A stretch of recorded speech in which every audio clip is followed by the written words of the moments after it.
Buenas tardes a todos y bienvenidos a un nuevo programa Más que 9. Hoy para profundizar y conocer mejor el eneatipo 2 de la mano de dos grandes profesionales. Muchas gracias por estar aquí. Hoy el programa, la entrevista será conducida por Pedro y entrevistará a Gemma de la Rosa y a Matías Maceira. Muchísimas gracias a los dos. Es un placer teneros aquí.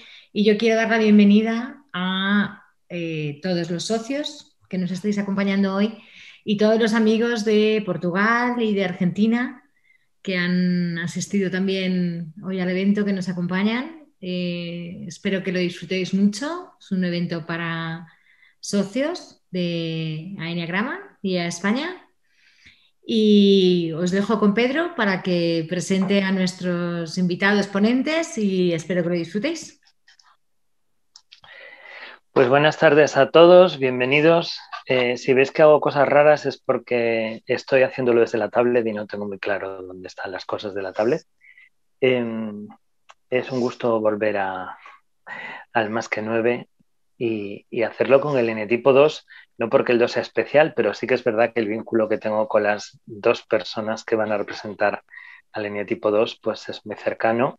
Gemma es compañera de la junta directiva y desde hace muchos años hemos estado compartiendo muchas formaciones como alumnos, y Mati es el vicepresidente de Argentina y ha sido compañero de la organización del Día Mundial del Enneagrama, con lo cual pues esto es estar muy, muy en casa.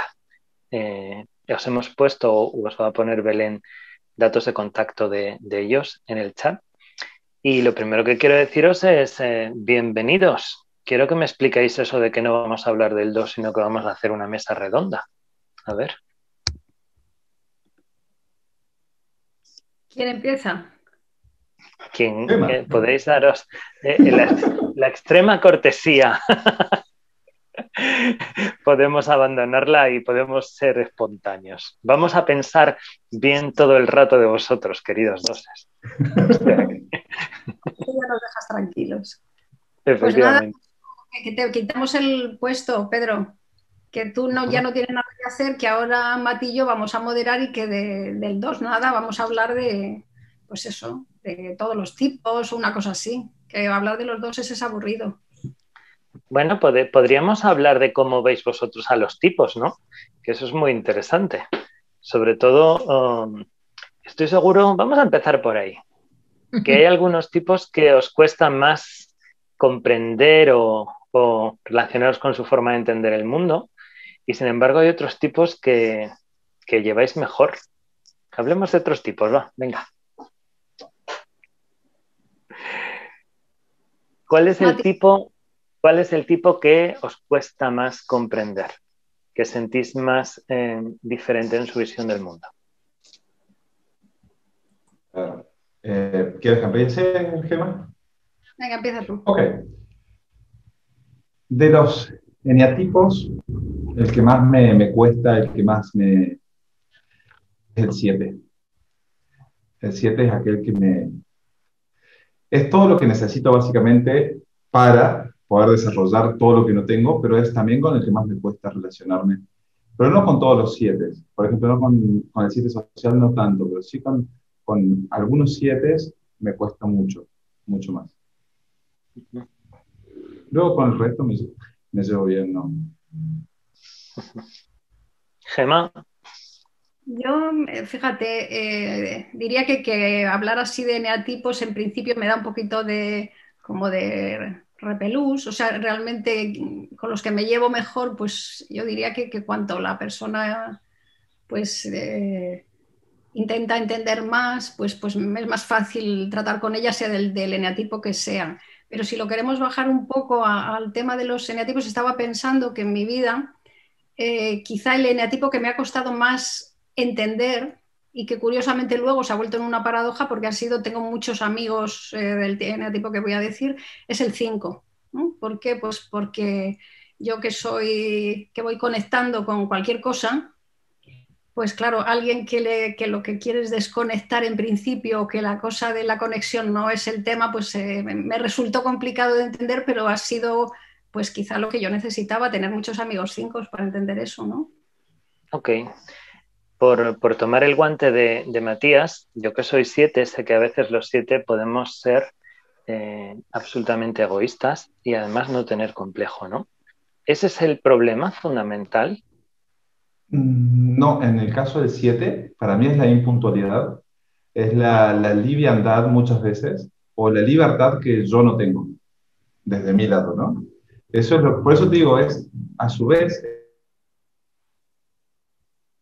en las vacaciones, es dejar de ser obediente, es más, me muestran eso que no tengo, calculo que eso debe ser lo que más me dificulta a la hora de relacionarme. Uh-huh.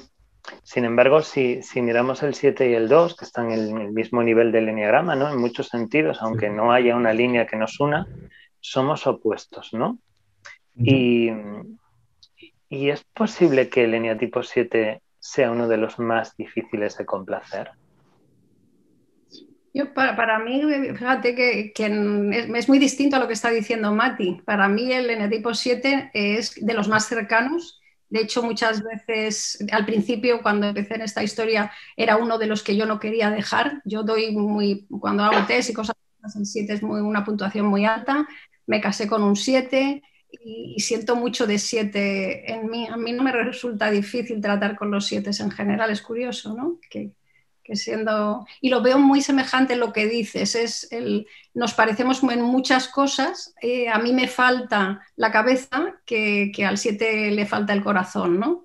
Pero me es muy fácil tratar con los 7 en general, o esa ha sido la experiencia hasta ahora.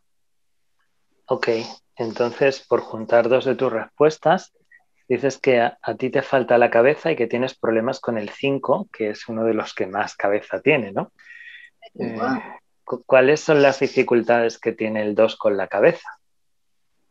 Pues hombre, yo creo que esto a mí me ha costado horrores reconocerlo, porque yo iba de intelectualoide por la vida, ¿no? Y reconocer que yo no pienso, pues es una cosa muy dura, ¿no? O sea, de darme cuenta de que yo lo que hago es, bueno, pues sentir qué es lo que hace falta y después rápidamente yo entro a la acción, hay que resolver el problema. Lo último que hago, si es que lo hago, es pensar, ¿no? O sea, es analizar el tema con frialdad, con objetividad. Entonces, para mí ha sido ese un tema fundamental. Justo yo que soy un eneatipo mental me cuesta mucho, y a lo mejor a todos los eneatipos mentales y quizá a los viscerales, ¿qué es eso de sentir lo que hace falta? ¿Dónde lo sientes? ¿Cómo lo sentís? ¿Cómo os dais cuenta y cómo lo manejáis? Es que... Venga, Mati, que te toca. Ok, ¿cómo lo sentís? En realidad, creo que es innato, no sabría cómo explicarlo. Se siente. Es algo que uno no sabría cómo describirlo para poder explicártelo a nivel intelectual para que tú lo entiendas o cualquier mental lo entienda, pero tiene que ver con esto de descubrir, de estar alineado con las emociones y poder comprender las emociones de un otro y las propias no tanto, muchas veces, pero sí las de un otro, ¿no? Pero si me preguntas a dónde se siente, o todo cómo empieza se por siente. aquí. Ajá. O sea, hay una sensación corporal en el pecho. Sí, sí, definitivamente. Y en la espalda.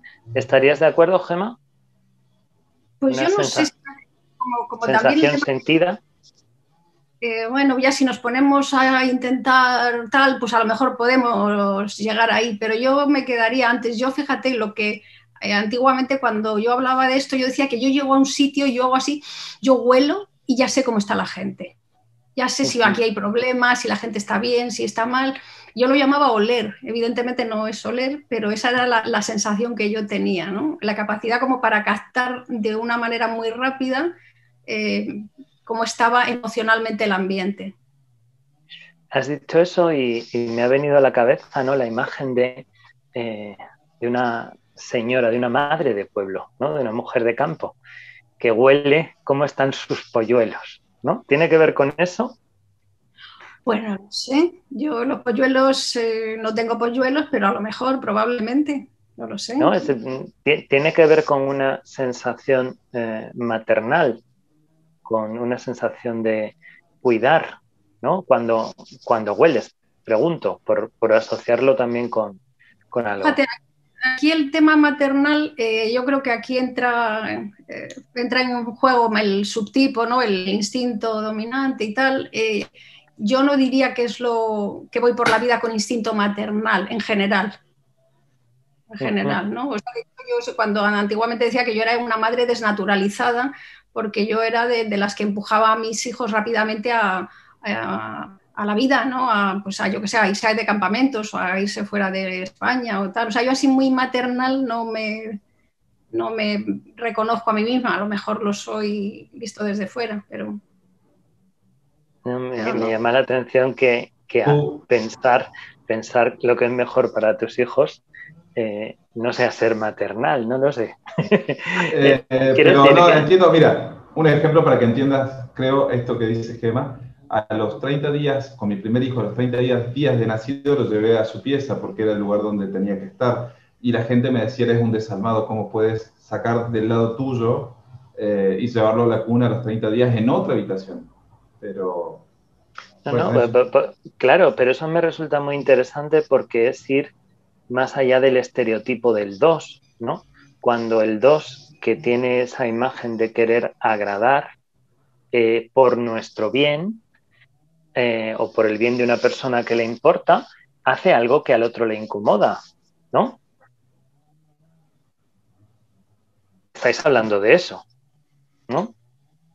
Entonces, por encima de ese deseo de gustar o de agradar, hay un deseo de hacer lo mejor para el otro. ¿Estaríamos de acuerdo en eso? Sí, totalmente. Yo creo que son las dos caras de la moneda, ¿no? Cuando pillados por el tipo y cuando estamos encorsetados y sin libertad, pues bueno, pues uno puede querer hiperproteger o querer, sí, proteger en demasía a la gente, pero yo creo que también en todos nosotros está el otro lado de la moneda, ¿no? La capacidad realmente de hacer las cosas, como decías tú, lo que se tiene que hacer y con libertad, ¿no? Esas son las dos lados y Bueno, quizás con los hijos es uno de los momentos en los que a lo mejor nos permitimos más ese lujo. O simplemente es también que con lo que te decía antes, que desde el punto de vista de los instintos, pues quizá el instinto social, que sería el mío, pues me facilita eso, no es tanto la evolución personal, sino bueno, pues que lo tengo más fácil por ese lado.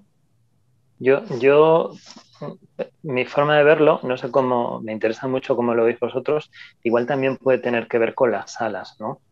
El ala 1 un poco más estricto y con un poco más de normativa o de procedimiento organizado, y el ala 3 mucho más pendiente del aplauso y el reconocimiento, ¿no? En cualquier caso, ambos comportamientos de los que estáis hablando, cuando se exceden, pueden ser invasivos. ¿Cuál es vuestra conciencia de invadir, bien agradando o bien haciendo lo correcto o lo mejor para el otro? Pues yo creo, para mí el tema de la invasividad del 2 fue una cosa que me costó ver, ¿no? Porque si no, supongo que no, pues uno no es invasivo cuando se da cuenta del tema. Es esa intención de querer ayudar al otro, de querer hacer lo mejor para el otro, pero claro, hay un límite que uno no está muy claro, ¿no? Que es un poco una nebulosa, o al menos para mí era una nebulosa, y entonces das un pasito y te metes donde no te han llamado. Y el otro de repente pues se da otro paso para atrás, ¿no? Para mí ese era como el momento ese de la llamada de atención, ¿no? Cuando te metes en el espacio aéreo del otro y justamente la persona se aleja de ti, se desconecta, ¿no? Bueno, yo creo que visto desde el lado del 2 es eso, es como una aparente buena intención de ayudar que se pasa de frenada. Pero ¿cuál dirías tú que es el obstáculo para tomar conciencia? ¿Estás tan enfocada en qué para no ver que estás invadiendo? Pues no estoy enfocada en mí. O sea, estoy en donde no tengo que estar, estoy mirando qué es lo que el otro necesita, cuando el otro lo que necesite, pues que yo qué sé, o sea, que estará muy bien, pero no es mi problema, ¿no? O no debería de ser, ¿no?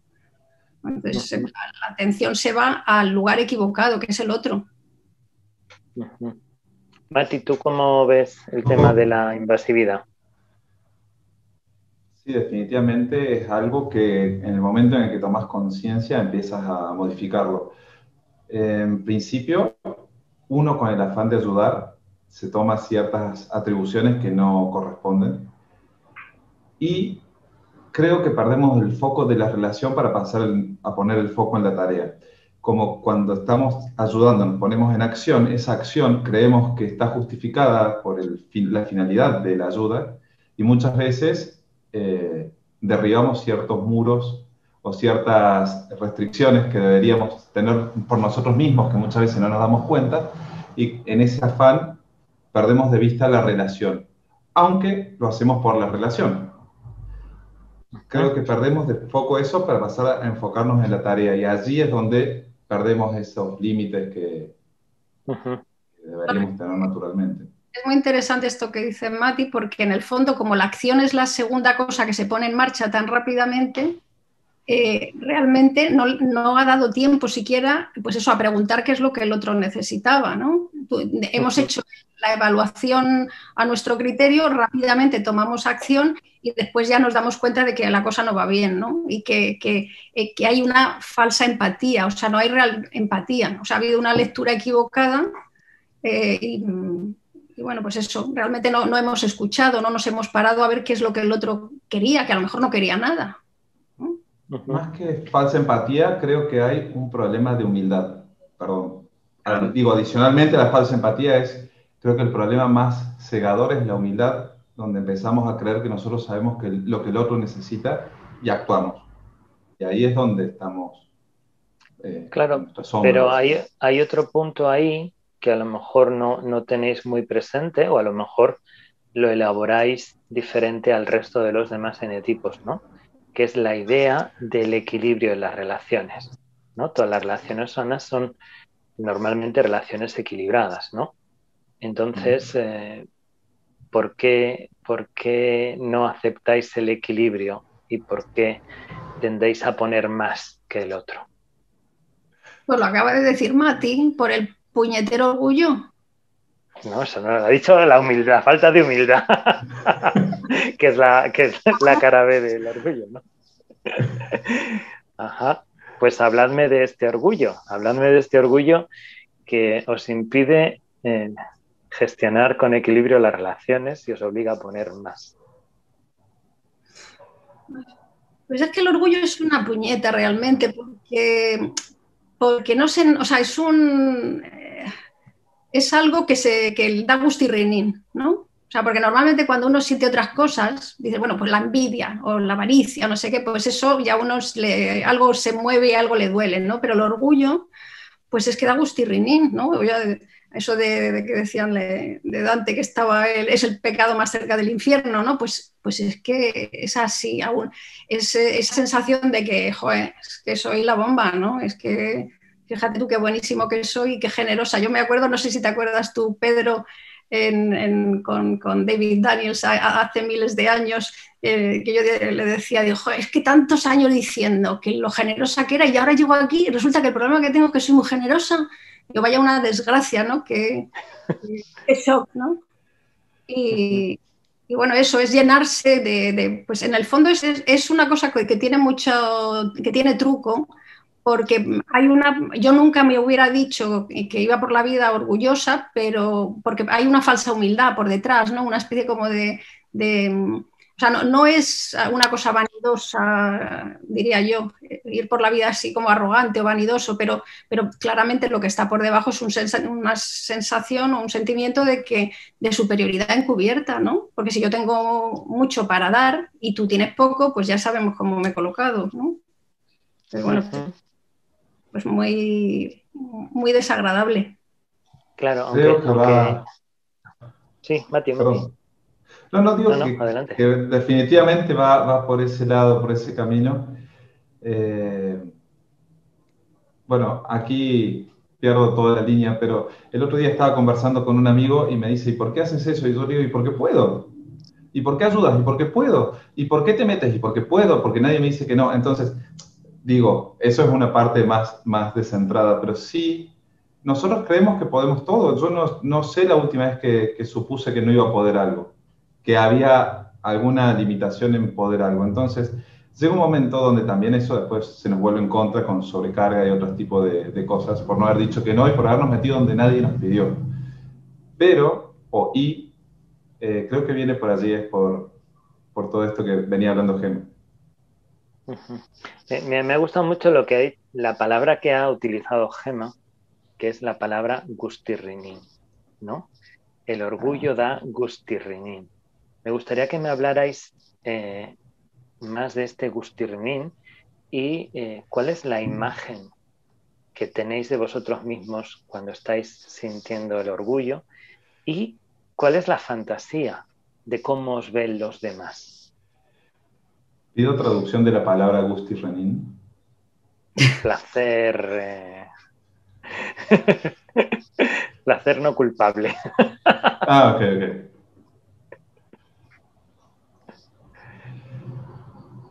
¿Cómo te Yeah. sientes tú o cómo sentís cualquiera de los dos cuando estáis con esa sensación de superioridad sobre el otro, con esa sensación de yo puedo? Eh, Como el hermano grande de Superman. No sé cómo explicártelo. Es como... ¿Y Es por qué es importante sentirse así porque para ti? puedes todo. Porque Bueno, estás cerca de lograr... Básicamente creo que es... Si yo soy todo eso, soy la primera elección de un otro. El otro me elige primero que el resto. Me ve, me mira, me observa, me tiene adelante y me elige, básicamente. En ese ajá, punto, creo que eso hace que uno quiera hacer todo eso, por lo menos en mi caso, es ser la mejor oferta, creo que alguna vez te lo escuché a ti, es esto de ser el más sabroso para un otro, para ser elegido, el helado más sabroso para ser la primera opción. Es más, no creo, estoy seguro que te lo escuché a ti. Y es ser la opción principal para que me elijan en la heladería, el gusto que todos quieren, el dulce de leche aquí en Argentina, no sé cómo ponerle otro nombre, pero creo que es eso. Para mí Gemma. es un distinto. Decías que cómo me siento, yo diría como utilizando otra metáfora, como, y no sé si se entiende esto en todas partes, como una gallina clueca, con esto así como lleno.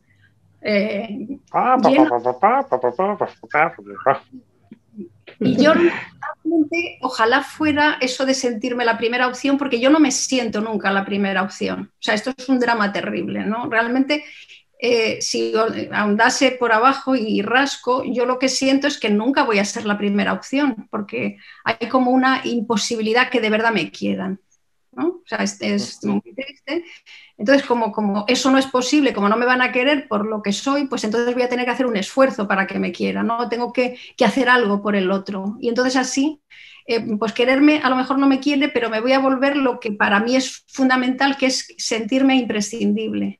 Para mí eso de Gema no podemos prescindir porque si Gema se va, pues se nos hunde la historia, ¿no? Entonces esa sensación de ser imprescindible, bueno, estoy comprando, si he dicho en plata, el amor que no voy a obtener de ninguna otra manera, ¿no? O sea, el trabajo suple mi valor, algo así. Entonces, Claro.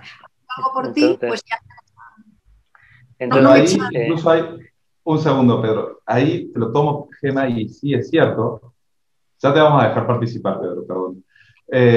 Tiene que ver con cuando empezamos a expandirnos y a enraizarnos para que nos sigan queriendo y cada vez ocupamos más espacio dentro de las organizaciones, dentro de distintos lugares. No sé si a eso te refieres, Gema, o eso he ido escuchando y sí, definitivamente. me interesa mucho porque Matías ha dicho ser la mejor oferta y Gema ha dicho estoy comprando. Entonces, ¿cómo es esto de comprar, de ofrecer? ¿Cómo es el mercado del cariño desde el punto de vista de un 2? Nos vemos el próximo más que 9. Es una transacción, sí, sí, totalmente. Yo lo digo así con crudeza, pero es que lo siento así. En el fondo es ese rollo de que antes de recibir hay que dar, llevado al extremo, algo así, ¿no? Entonces yo no puedo esperar que nadie me dé nada si yo no he dado antes. Entonces es un toma y daca. Si yo resulta que hoy te hago esto por ti, pues yo espero de alguna manera yo creo que esto es humano, está en nuestra cultura, pero esto es, dijéramos, llevado al extremo y a la locura, ¿no? Que es todo el rato, yo estoy dando, pero no estoy dando con la, pues eso, con la libertad con la que debería de dar, sino que estoy esperando que después tú me devuelvas el movimiento, ¿no? Claro, pero eso está muy bien y efectivamente está en todos nosotros. El asunto es cuando el tú me devuelves no está explícito, ¿no? Cuando uno está ofreciendo sin poner sobre la mesa en el contrato lo que luego va a esperar a cambio, porque los que no somos doses sentimos esa sensación de que no hay que dar nada a cambio. Claro, es que tú ahí tienes que hacer un esfuercito, tienes que leerme la mente. Ah, claro, porque yo te lo estoy mostrando muy claramente y ya te estoy dando algo para que tú veas y como lo hago varias veces ya se te tiene que quedar la idea. Yo recuerdo cuando era pequeña, que vamos, bastante pequeña, vamos, no sé, a lo mejor 10 años o una cosa así, yo tengo el recuerdo de pensar que, joder, ¿cómo es posible que mis amigas no se den cuenta de las cosas que yo quiero cuando yo me doy tanta cuenta de las que ellas necesitan? Si llegaba a su cumpleaños yo me acordaba de regalarles eso que ellas habían dicho que querían. Yo estaba pendiente y entonces me parecía que el resto también estaba pendiente, ¿no? Y entonces me llevaba el gran chasco de que eso no era así. Pero la cuestión es eso, que hay esa, si yo te regalo por tu cumpleaños, tú me vas a regalar por mi cumpleaños. Y eso es una transacción pura y dura, ¿no? Es una compraventa. Sí, sí, está muy bien, pero el asunto es que la sensación que tenemos a veces con el 2 es que es como que en el titular pone gratis y el precio está en la letra pequeña, ¿no? Y muchas veces cuando intentamos negociar y hacer explícito el precio, los doses no queréis negociar. Los doses aún así, igual seguís esperando que os leamos la mente, ¿no? ¿Por qué es tan difícil dejar claro el otro lado de la transacción? Yo te voy a decir una palabra muy fea también, que a mí también me ha costado muchísimo trabajo aceptar, que es, bueno, primero la explico y luego la digo, es la incapacidad para expresar de forma directa lo que yo quiero o necesito, ¿no?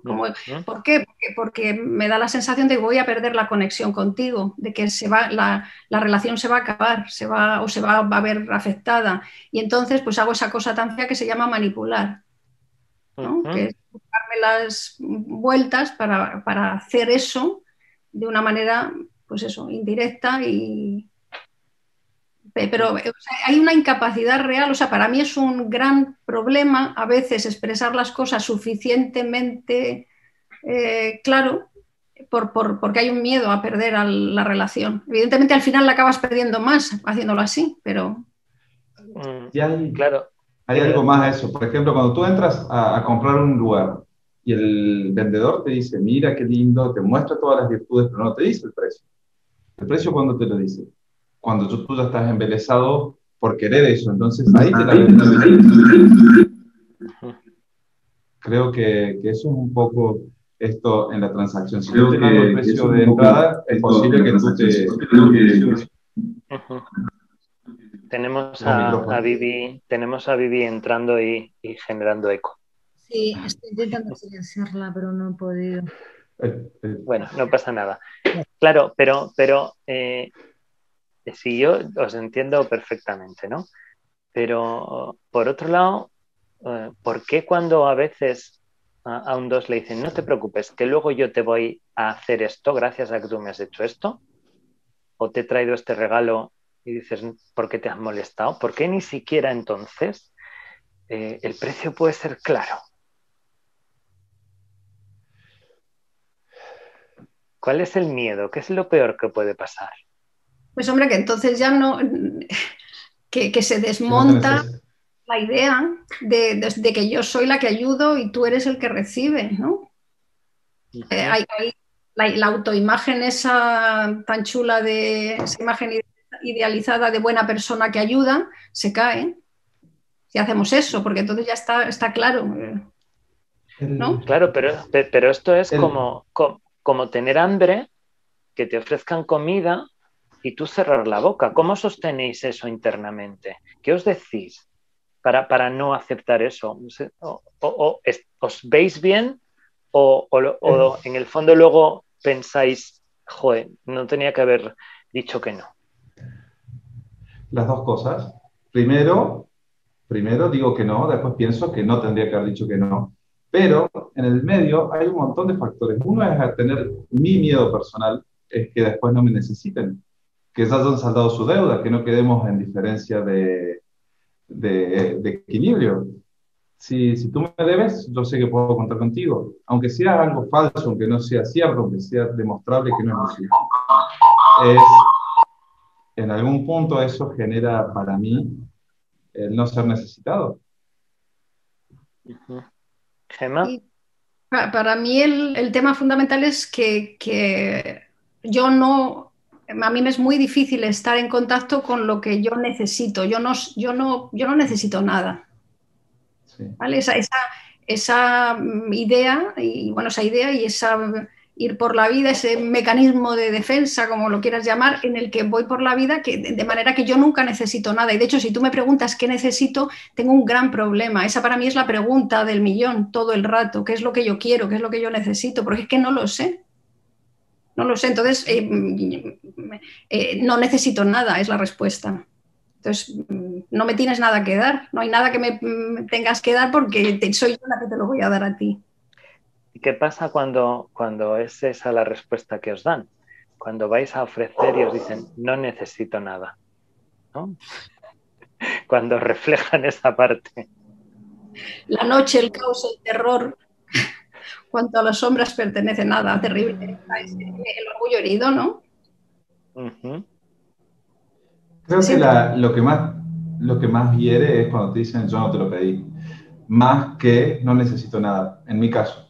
Es que me metí en un lugar donde no debería haberme metido sin permiso y generando molestias en el otro, que es lo que menos quería hacer.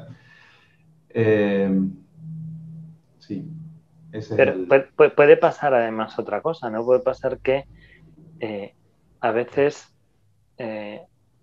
las personas se aprovechan de esta generosidad o buena voluntad de los doses, ¿no? ¿Cómo gestionáis esas situaciones?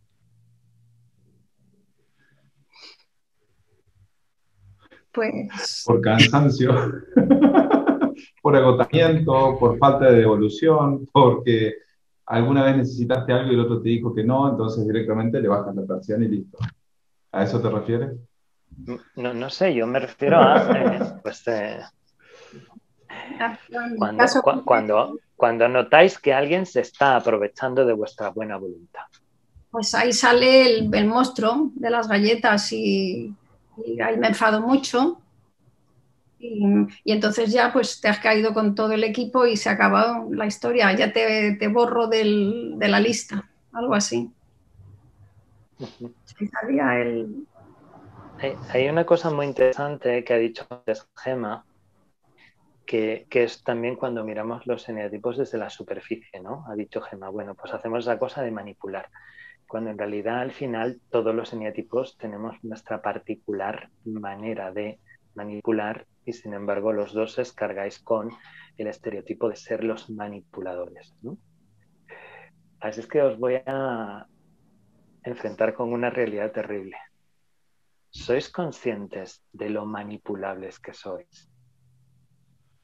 claro que sí. Si yo lo Sí. peor de todo es que sabes que cuando te das cuenta que ni siquiera lo que estás esperando es una palmadita en la espalda, si fuera 1.000.000 de euros, pues a lo mejor hasta tenía gracia, pero es simplemente una palabrita. La trastienda con nosotros lo tendría chupado. Uh-huh. Mati. No, definitivamente. Uh-huh. Definitivamente. Entonces, claro, el que conoce la trastienda, como dice Gemma, empieza a deciros que cómo te echaba de menos, cuando te necesitaba, qué ganas tenía de verte, hay que ver, ¿no? Y aparece esa cosa terrible, porque yo supongo que os dais cuenta de que os están llevando al huerto, ¿no? Y aparece la dificultad para decir no. ¿Cómo vivís esta dificultad para decir no al otro, aun cuando sabéis que eso a lo que os están invitando no es algo que os apetezca o algo que os vaya a traer satisfacción?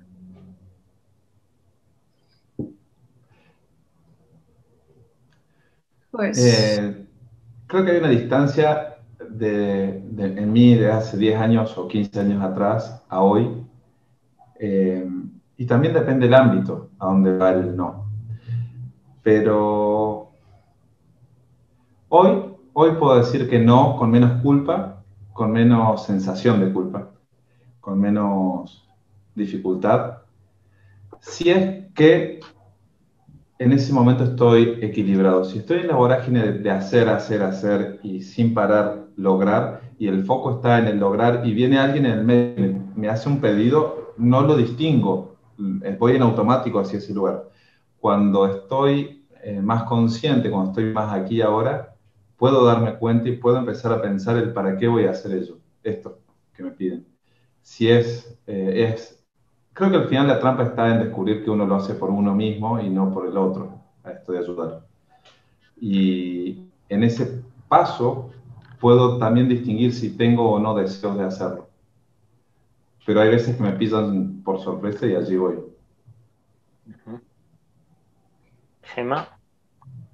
sí, a mí me ha costado una vida el que no me remuerda la conciencia diciendo que no, porque claro, es una sensación cada vez que uno hace eso, como de ruptura, o sea, de que la cosa se va a ir, de que voy a perder a esa persona, y como eso resulta que es el centro de mi locura, pues cuesta mucho, ¿no? Ahora creo que consigo decir más veces que no, pero por debajo tengo que reconocer que queda ese no sé cómo llamarlo, como ese miedo de fondo. Ahora consigo, creo, hacerlo bastantes más veces. Sigue habiendo ese miedito de decir, bueno, a lo mejor pierdo a la persona, y ahí es la cosa de decir, bueno, pues si la pierdo, la he perdido, ¿no? Pero sigue habiendo esa mirada todo el rato a la persona, cuando yo le diga que no, ya no me va a querer, no le va a gustar, o lo que sea.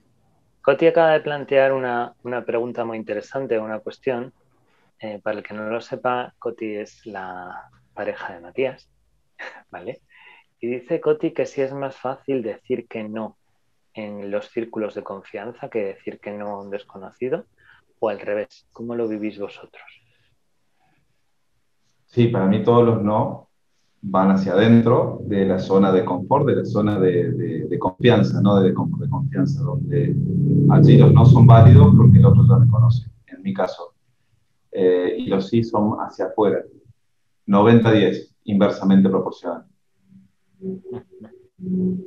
Sí, en mi caso también es verdad que o sea, hay que recordar, o sea, el tema de la imagen está todo el rato gravitando, ¿no? Lo que pensará el otro de mí. Y eso pues es más patente con la gente de fuera. Los de dentro ya nos conocemos, ¿no? Ya tengo confianza o más confianza, ¿no? Sí, o sea, es más difícil con la gente de fuera. Y cuanto más me importa lo que piensen de mí, peor, lógicamente. Con lo cual, es posible estar en una relación de confianza con un 2 sin que el 2 esté dando pruebas de afecto continuamente. ¿A qué llamas pruebas de afecto?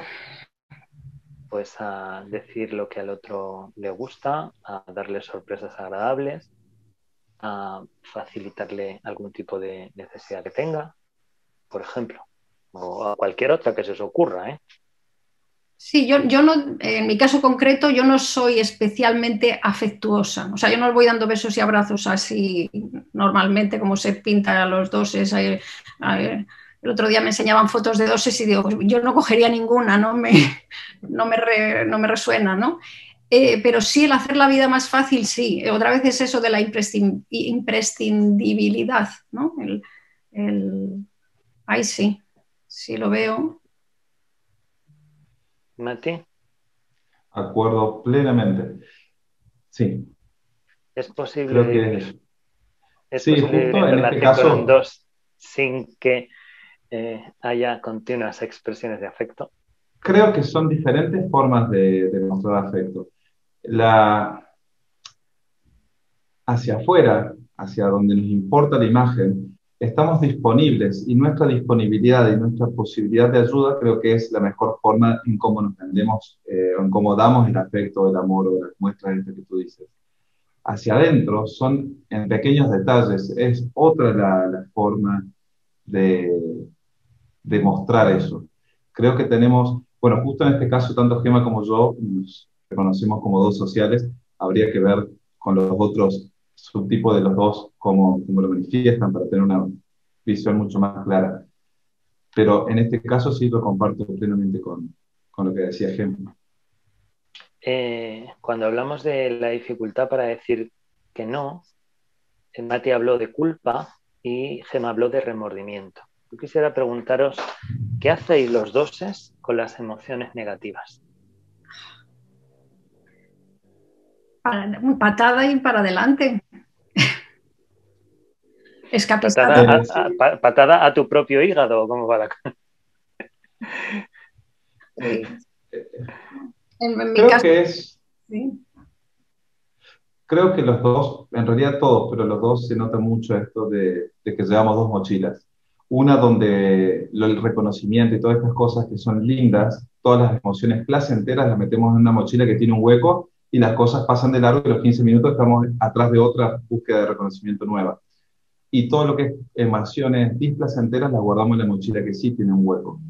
Perdón, en la que no tiene hueco, en la que se van acumulando. Entonces, de repente te encuentras sintiendo culpa, o en mi caso por lo menos, sintiendo culpa por cosas que no son necesariamente por situaciones por las cuales uno debería sentir culpa y empieza el autocastigo, cuando en realidad era algo mínimo, pero es todo esto que arrastramos o que vamos guardando y acumulando y tapándolo con tierra, ¿no? O sea, es para que no vuelva a salir rápido, le tiramos un manto de tierra y que venga lo próximo, pero sigue siendo algo que cargamos.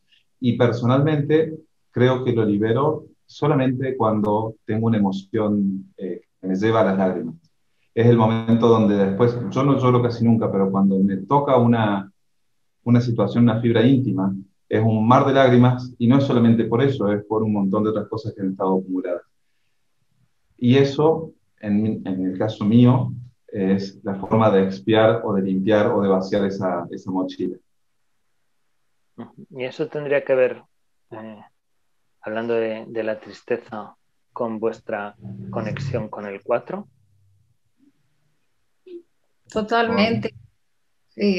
O sea, yo también, yo recuerdo cuando empecé en estas cosas del eneagrama que yo evitaba a toda costa que saliera nada que tuviera que ver con el 4, que era, o sea, dijéramos, ese era mi camino, ¿no? Tenía que ir hacia ahí, pero a mí eso me parecía que era lo peor del mundo porque yo no quería contactar con la tristeza, ni con lo del victimismo, ni con todas esas cosas que hablabas antes, ¿no? Entonces, para mí, pues el 4 representaba erróneamente eso, y entonces, pues eso es a evitar todo el tiempo, ¿no? Y hablabas antes pues bueno, de las emociones en general y del escapismo, y claramente yo lo veo en mí como incluso en los momentos en los que de verdad yo tengo que estar en la emoción porque el momento lo requiere. No sé, quizá este es un momento en mi vida que, por ejemplo, lo requiere.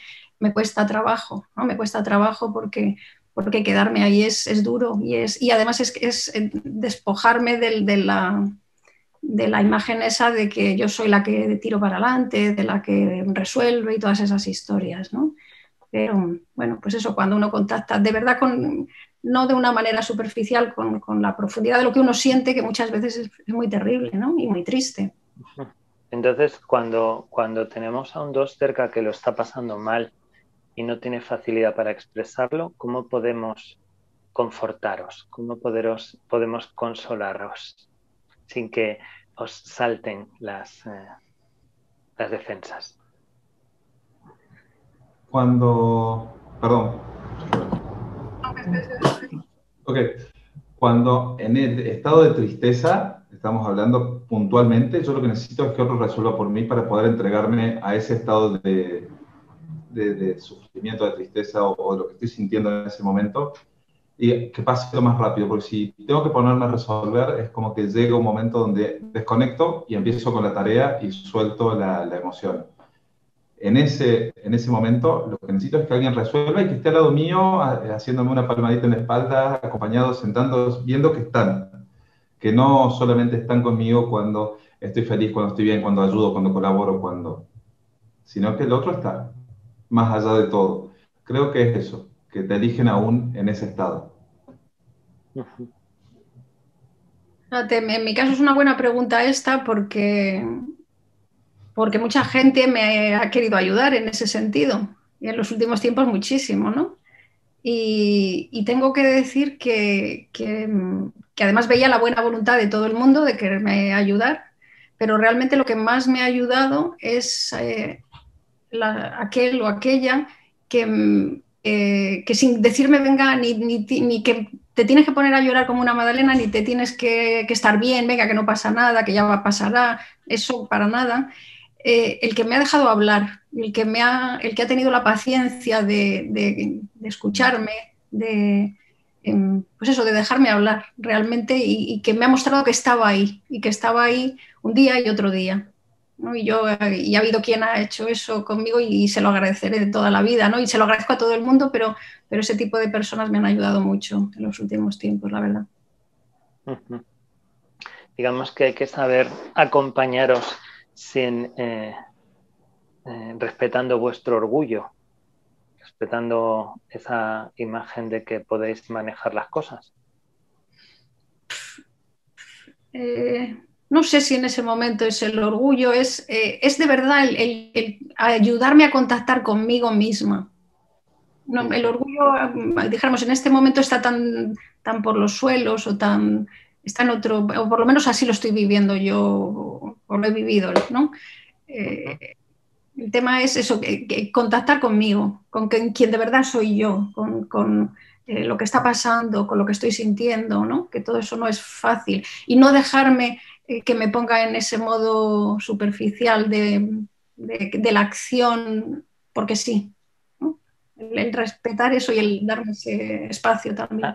¿Alguna vez en un momento difícil ha aparecido en vuestra vida un 2 menos consciente que ha intentado consolaros con las peores de vuestras armas? Claro que sí. ¿Hay algún aprendizaje ahí que queráis compartir?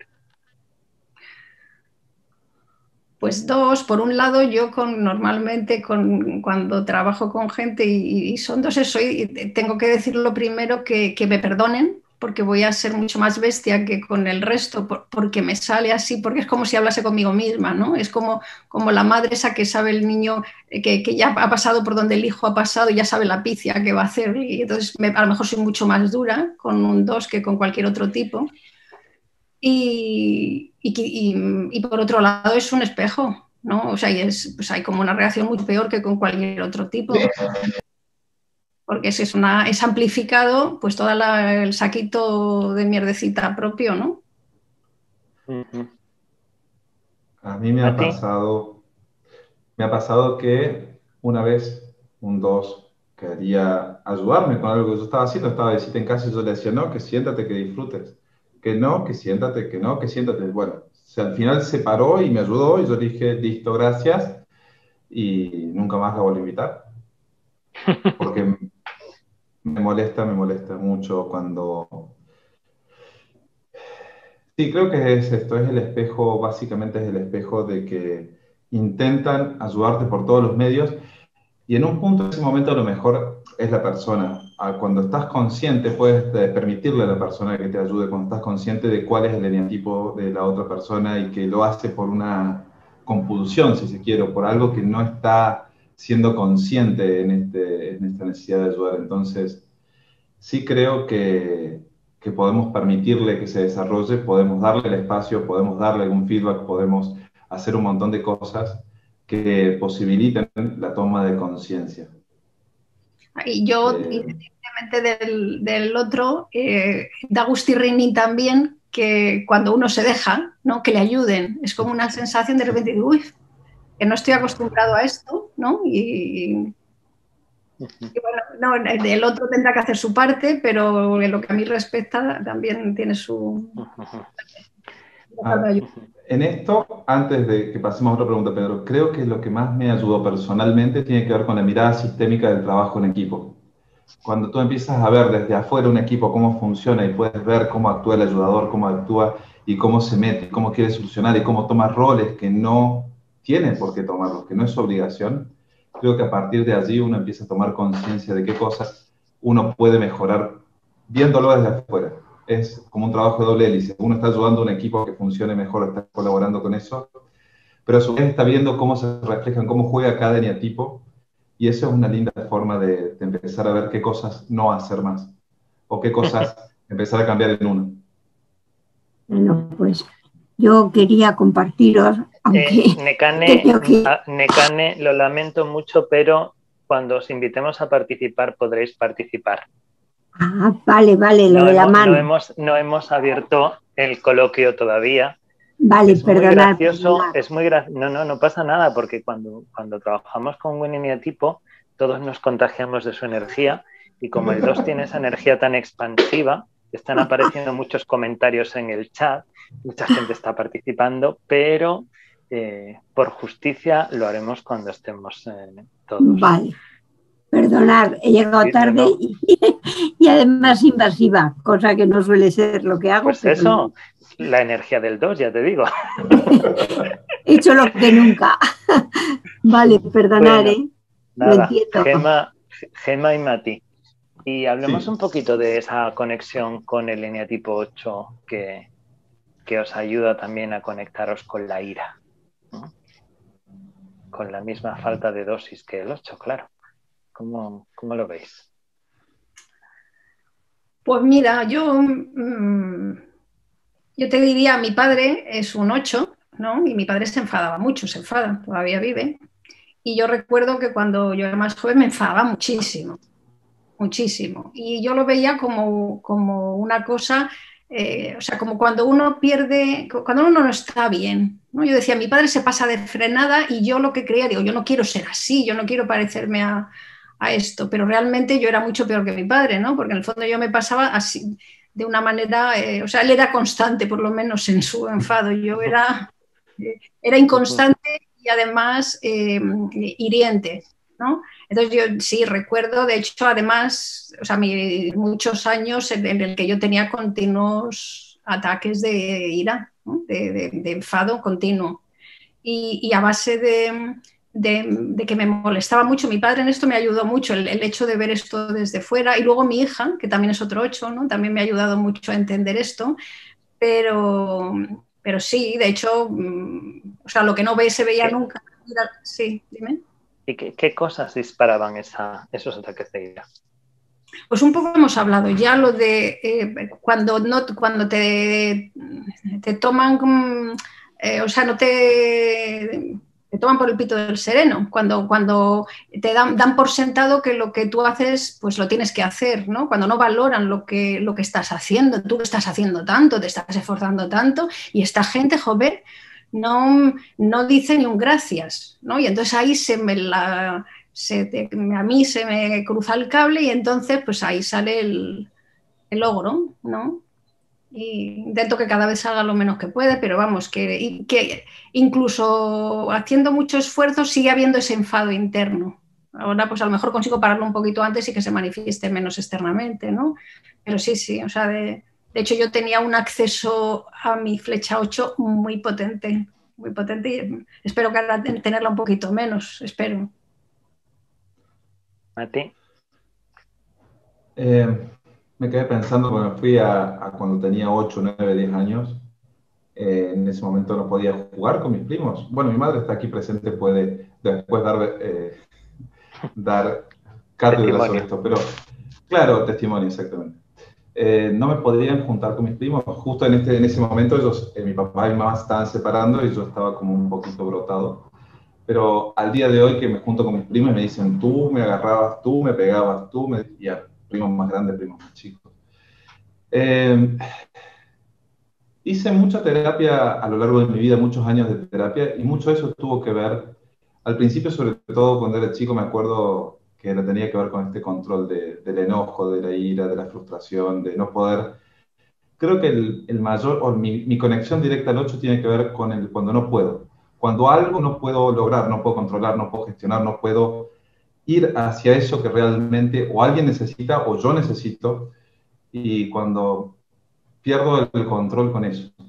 Cuando, por ejemplo, si yo no quería que se separaran mis padres, hacía todo lo posible y como no podía hacer nada, ante la imposibilidad de lograr eso, me enojaba. Ante la imposibilidad de que mis primos jugaran lo que yo quería, me enojaba. Ante la imposibilidad de tener un Zoom, por ejemplo, donde hacemos algo que queremos lograr, me frustra y me enoja.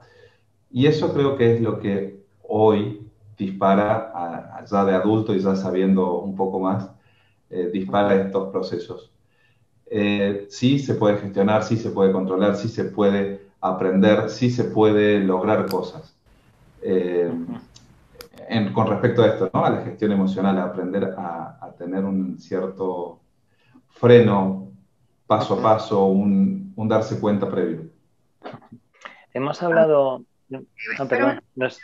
sí, es que quería decir una cosa que según hablaba Mati, me ha venido, que además es una palabra importante, yo creo, para los dos, que es cuando ese afán de seducción que se pone en marcha no funciona, ¿no? O sea, es como si uno pensase que puede conseguir caerle bien o tener una buena relación con alguien y eso no funciona. Yo, por ejemplo, en el caso hablábamos de los 5 al principio, para mí era una cosa que yo me enervaba, ¿no? Porque yo estaba dándolo todo y la otra persona no conseguía conectar con ella. Y entonces ahí, ¿no? O sea, esa seducción, que en mi caso, bueno, no es seducción de enseñar la pierna, como digo yo, pero que es seducción de todas maneras, de otro tipo, no funciona y a mí aquello me ponía de los nervios.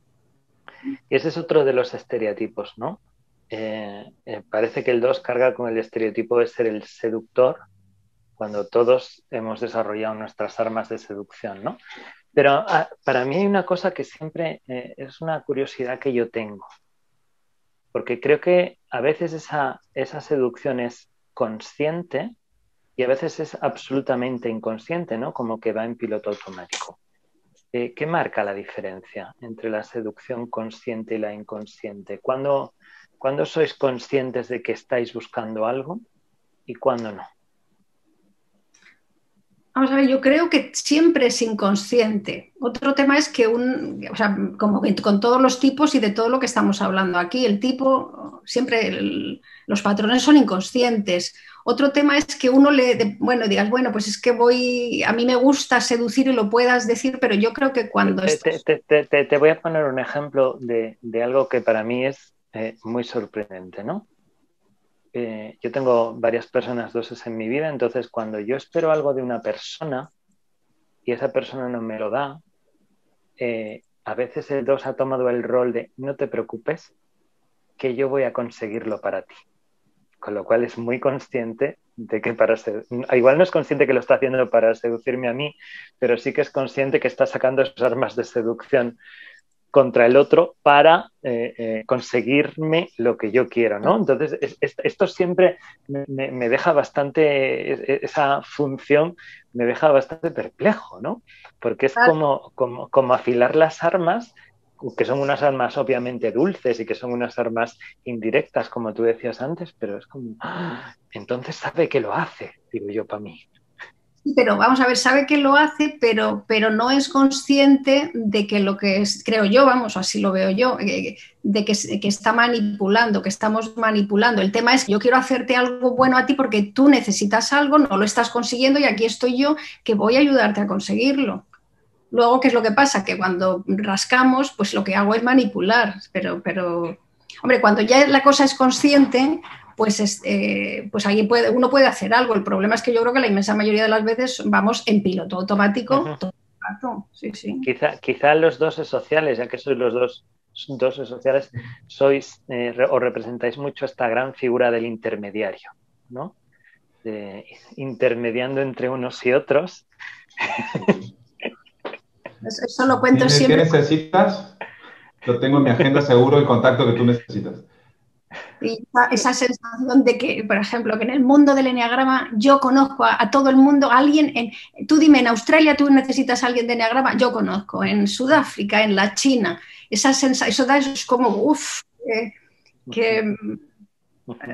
como que se siente muy bien, ¿no? El conocer a gente central en los sitios importantes. Yo creo que ahí estaba los que somos sociales, ¿no? Pero sí, orgullo también. ¿Cuáles son tus armas de seducción, Mati?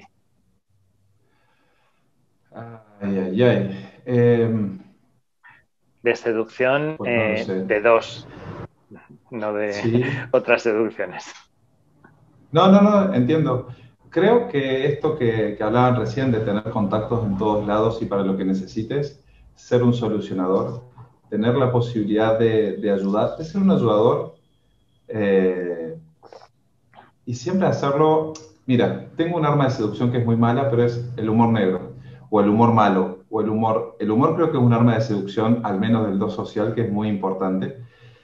Yo me levanto haciendo chistes desde las 7 de la mañana hasta que me voy a dormir y hago chistes malos, pero no los hago por el otro, lo hago por mí. Yo me río solo, muchas veces me miran y se quedan mirándome como diciéndome, pero siempre hay alguien que se ríe y siempre hay alguien que ese que se ríe hace reír al resto. Creo que el humor es una herramienta de seducción, creo que el estar de buen humor es una herramienta de seducción, el ser tranquilo, el ser compañero, el estar disponible, el poder tener siempre, si no lo puedo solucionar yo, tengo el teléfono de quien te lo va a solucionar. Creo que esas son herramientas por las cuales es te busca. También es muy revelador esto que estás diciendo. No sé si es exclusivo del 2 social, ¿no? Pero estamos viendo como una diferencia entre el 2 hombre y el 2 mujer, ¿no? El 2 que es una energía femenina, receptiva. De repente cuando Gemma habla de la seducción lo hace de una manera y ella no ha mencionado el humor, ¿no? Que quizás el hombre en nuestras culturas tenemos menos prohibido el afecto o la dulzura, ¿no? Y a lo mejor puede ser un sustituto el humor de esa dulzura o te permites la dulzura. En eso me veo más mucho, personalmente. Me veo, no me reconozco como una persona. Puedo serlo, sí, definitivamente. Puedo ser mira, creo que la mayor arma de seducción es rescatar, definitivamente. Después que terminé de hablar me di cuenta.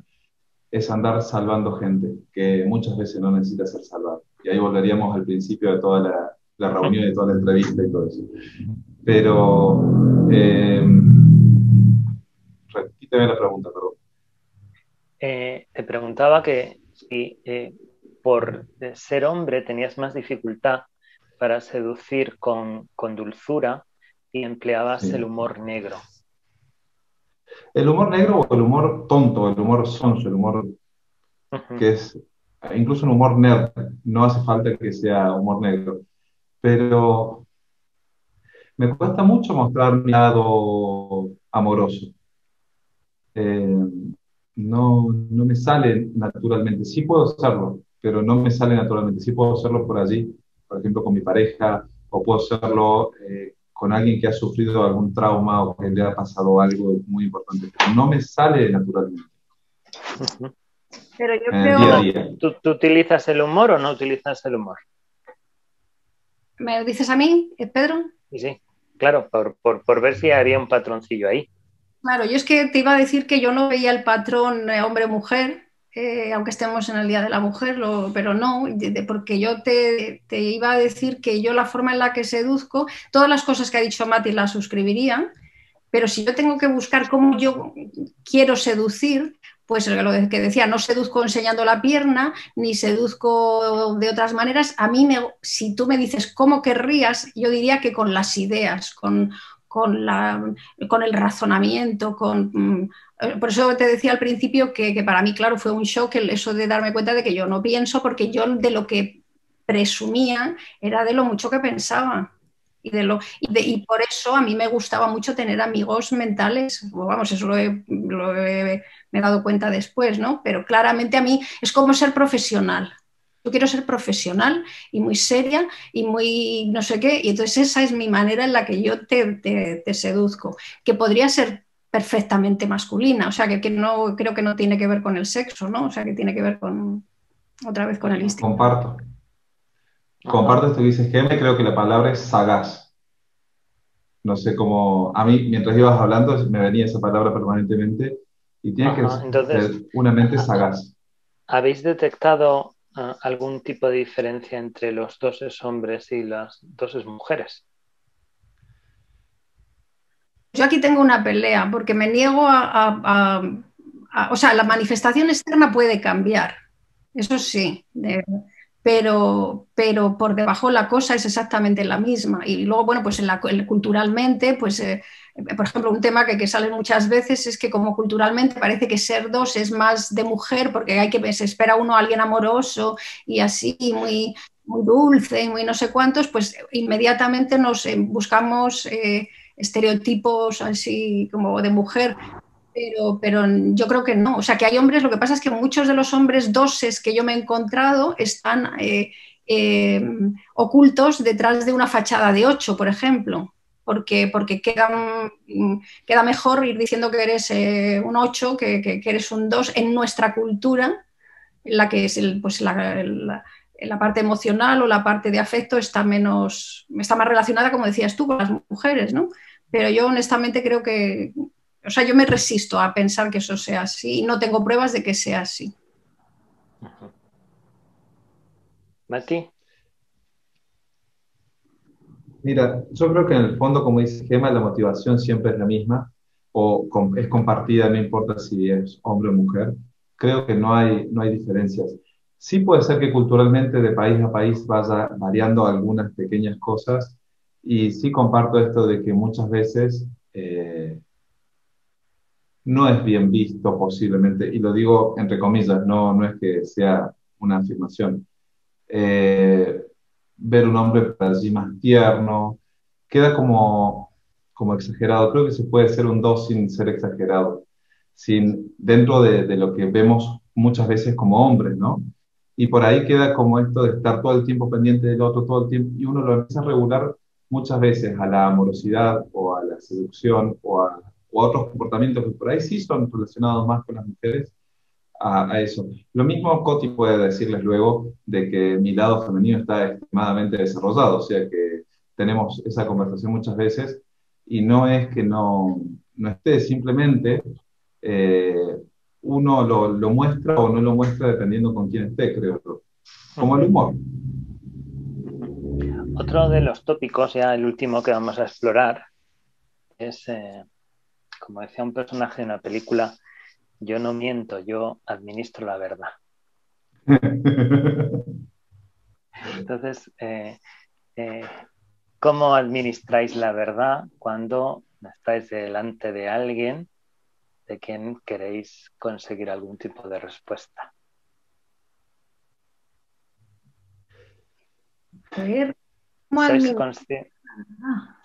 ¿Sois conscientes de cuando estáis mintiendo o cuando estáis exagerando?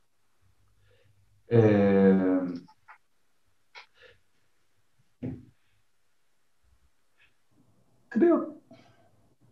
A ver, voy con lo que salga, sin filtro. Sí, cuando estamos exagerando, yo trato de darme cuenta. Muchas veces me dicen por qué exageras y yo no me he dado cuenta. Creo que manejamos muy bien todo lo que son las características del lenguaje dentro de la PNL, por ejemplo, lo que es omisión, generalización y distorsión. Creo que lo tenemos muy claro y muy aceitado en el lenguaje y podemos hacer uso y echar mano a ello cada vez que necesitemos sin ningún problema. Pero aún así te podría decir que muchas de las cosas que hacemos es simplemente por generar a lo mejor un impacto en el otro para que nos elija, para que nos quiera, para que nos persiga, para que generar un impacto diferente. Y no necesariamente es para mentir, no es para engañar, no es para manipular simplemente al otro, simplemente, sí, podría ser algo de manipulación, pero no es para, no tenemos eso en mente. Digo, no es eso lo que tengo en mente cuando por allí hago alguna modificación a algo. Creo que tiene que ver también con la triada emocional, sobre cómo mostramos qué imagen. Creo que ahí está la principal manipulación, pero luego en el lenguaje es esto que te digo, creo que tenemos el timing, tenemos la regulación, tenemos el conocimiento y la lectura de un otro para poder utilizar las palabras necesarias para generar el impacto que queremos en el otro. Y tú ponle el nombre que tú quieras a eso. Gemma. Sí, pues estaba pensando porque al principio es que no entendía la pregunta y no sé si la he entendido, vaya. Yo creo que yo no exagero mucho, o por lo menos no soy consciente de que exagero mucho. A lo mejor vosotros me lo podréis decir más, ¿no? Y yo no diría que el ir mintiendo conscientemente es, dijéramos, lo más característico. Para mí vuelve otra vez la palabra manipulación, más que mentir, es un tema como de ser indirecto a la hora de expresar lo que yo quiero. No tanto que diga algo que sea falso, ¿no? A lo mejor es que no entiendo la pregunta, ¿sabes, Pedro? No, por ejemplo, una de las cosas que yo observo, ¿no?, es como tenéis tendencia a callaros las malas noticias o la parte mala de las noticias. Sí, eso también puede ser, pero ahí yo creo que ahí compartimos contigo el escapismo. Sí, no, sí, yo no digo que los 7 no mintamos, cuidado. Ese sesgo de ver solo lo positivo, ¿no? Y de intentar pues pasar por encima de lo negativo, claro, que hemos hablado. Pero la diferencia es que mientras el 7 lo hace para él mismo, para sentirse el bien, vosotros ponéis más el foco en que el otro se sienta bien, me da la sensación, ¿no? Somos unos desgraciados. ¿No? Y entonces, claro, el otro tiene más percepción de que igual no estáis contándole cosas o estáis ocultando parte de la verdad. Pero en fin, hemos hablado mucho del otro, de las relaciones con el otro, de lo que queremos del otro. ¿Qué pasa con el 2 cuando se queda solo consigo mismo? Y sobre todo, porque no estáis aquí por ser doses neófitos en la vida del 2, sino por ser doses que lleváis trabajo personal. ¿Qué tipo de pautas, de recomendaciones, de descubrimientos podéis compartir con otros doses que quizá no todavía el mirar dentro y quedarse a solas con uno mismo, no es algo fácil y hay demasiado foco en el otro, ¿no? Pues sí, no sé si llevamos mucho trabajo o no. Lo único es que sí que es cierto. Falsa humildad.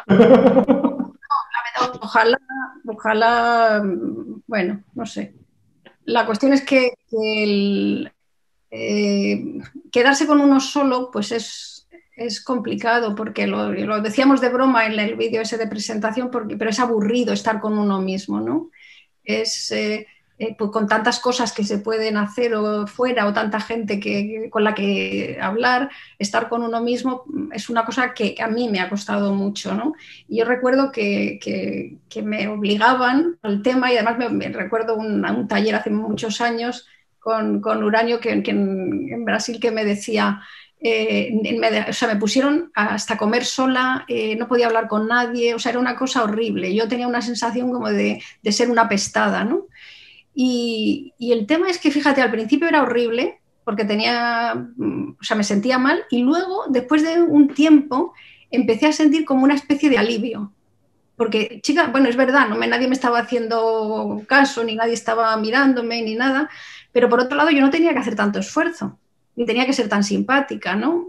Entonces, bueno, pues en ese camino yo diría que sí, que el siempre, y hoy en día sigue siendo muy difícil estar conmigo sola, pero que también es verdad que hay esa sensación de alivio todo el rato, de bueno, pues ahora puedo hacer lo que me dé la gana, ya no tengo que estar diciendo qué quieres tú, y si me apetece sentarme me siento, si me apetece salir salgo, soy yo la que decido, ¿no? Que es una sensación que yo entiendo que para otra gente parece una cosa tan normal y tan fácil, pero que para mí no lo era para nada, ¿no? Era una sensación como de libertad. ¿Y qué cosas te ayudan a manejar esos momentos o a volver ahí?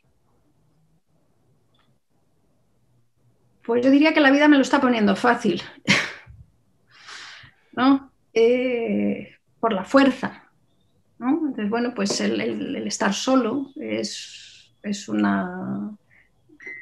lo que me ayuda, ¿no? Y el aceptar, el también conocer todo esto, ¿no? O sea, para mí el entender las cosas me ayuda y el darme cuenta de todo esto y el luego pues ver que en ese camino pues hay esa otro lado que también que me resulta agradable, no sé cómo llamarlo, ¿no? Que es que, bueno, que hay cosas que no las he explorado nunca porque no estaban en el repertorio de los demás y ahora puedo hacerlo a lo mejor. Ahora tengo la obligación de hacerlo, ¿no? Y es como una responsabilidad para mí misma, ¿no? No sé, el darme cuenta y luego pues lo que te digo, a mí en mi caso concreto es que la vida me lo está poniendo, pues eso, muy facilito, por las bravas.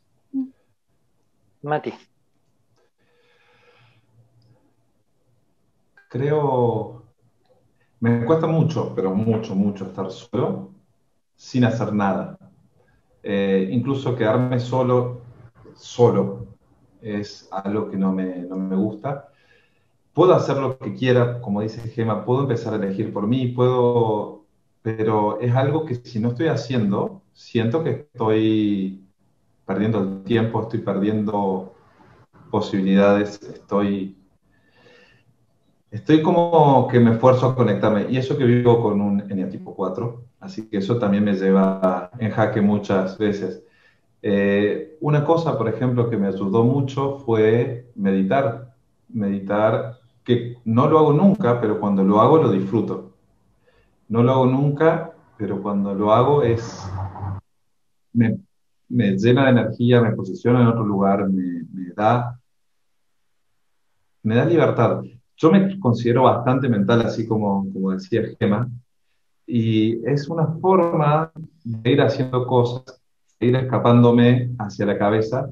Entonces, en el momento en el que estoy meditando y tratando de no pensar en nada muchas veces para empezar, es una prueba que después la paso muy bien. Pero creo que es eso, es quedarse ahí un rato a no hacer nada.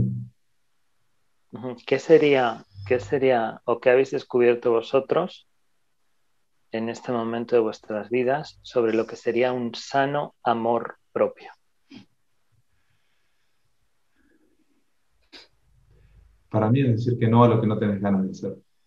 Es empezar a decir que no a eso que realmente no te da ganas. Es decir que no a eso que no... Es dejar de forzarme para satisfacer las necesidades de otros cuando no tengo ganas de hacerlo.